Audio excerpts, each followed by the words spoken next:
ससुर। আরে শালা, এটা কিসের বই? এটা তো কেন জানি চেনা চেনা লাগতেছে।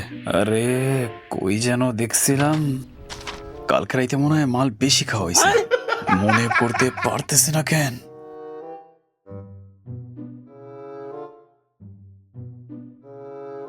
সেটা ভাঙার গর্জন। আরে মামা, এটা চৌৎসব বিলাল লেখা বই না? আমার এত বছরের ক্যারিয়ারে করলামটা কি? শুক্র শুক্র 8 দিনে পোলাপান অনলাইনে বইও সেল করতেছে।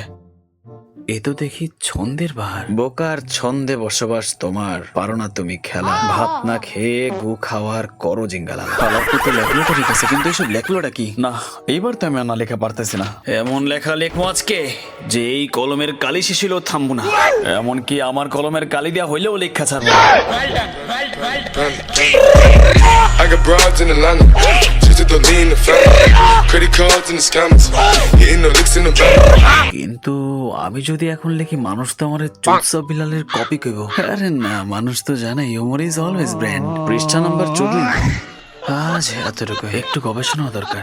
দেলে হে শুন না শালা, এই ভাই চাও দেলে না দেলে ভাই। আচ্ছা হলো মামা, 1000 টাকা দে না, চৌৎসব বিলালের বই কিনে। আর শোন, এক সপ্তাহ মধ্যে তো গার্লফ্রেন্ড চিট বেচে ফেলে আমার টাকা দিবি। আমিও চৌৎসব বিলালের বই কিনে ভাইরাল হবো। মাল জানোস তোরা কত দেখি সফলতার আরেক নাম কি?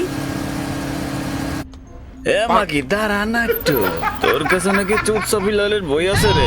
আরে টেনশন নেন কেন বাবু ভাই, আমি লইতাছি। এখন কি মাগি তাড়াতাড়ি বই দে। পার্ট 2 আইতাছে বাবু সোনা। ভিডিওতে ভিডিও দেখেছি, সাবস্ক্রাইবটা কইরা যাবে বালা।